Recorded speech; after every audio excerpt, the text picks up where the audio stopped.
தமிழகத்திற்கு நவம்பர் மாதத்திற்கான 13.7 டிஎம்சி தண்ணீர் வழங்க காவிரி நீர் மேலாண்மை ஆணையம் உத்தரவு பிறப்பித்திருக்கிறது. விவரங்களோடு இணைகிறார் நமது செய்தியாளர் வெங்கடேசன். வணக்கம் வெங்கடேசன். காவிரி நீர் மேலாண்மை ஆணையத்தின் இந்த உத்தரவு தொடர்பான விவரங்கள். வணக்கம். தமிழ்நாடு கர்நாடகம் இடையேயான காவிரி நதிநீர் பங்கீட்டு பிரச்சனையை கண்காணிப்பதற்காக காவிரி மேலாண்மை ஆணையம் மற்றும் காவிரி முறைப்படுத்தும் குழுவை அமைத்து உச்சநீதிமன்றம் கடந்த 2018ஆம் ஆண்டு தீர்ப்பு வழங்கியது.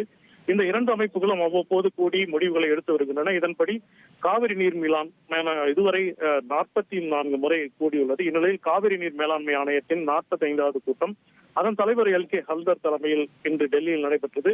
தமிழ்நாடு உறுப்பினர் மற்றும் அதன் அரசு செயலாளர் நீர்வளத்துறை ஜெயகாந்தன், சுப்பிரமணியம் தலைவர் காவிரி தொழில்நுட்ப குழுமம் மற்றும் பன்மாநில நதிநீர் பிரிவு ஆகியோர்கள் சென்னை தலைமைச் செயலகத்திலிருந்து காணொலி வாயிலாக கலந்து கொண்டனர். அப்போது தமிழ்நாடு உறுப்பினர் தற்போது மேட்டூர் அணையில் நீரிருப்பு 89.741 டிஎம்சியாக உள்ளது என்றும் அணைக்கு நீர்வரத்து வினாடிக்கு 6401 கன அடியாக இருப்பதாகவும் அணையிலிருந்து வினாடிக்கு 18,427 கன அடி நீர் விவசாயம், குடிநீர் மற்றும் தொழிற்சாலை பயன்படுத்த திறந்துவிடப்படுகிறது என்றும் தெரிவித்தார்.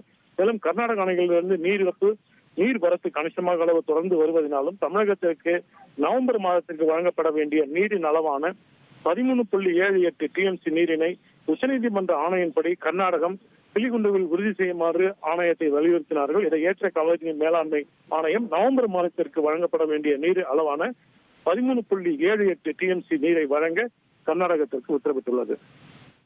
விவரங்களுக்கு நன்றி வெங்கடேசன். இனி செல்லும் இடமெல்லாம் செய்தி.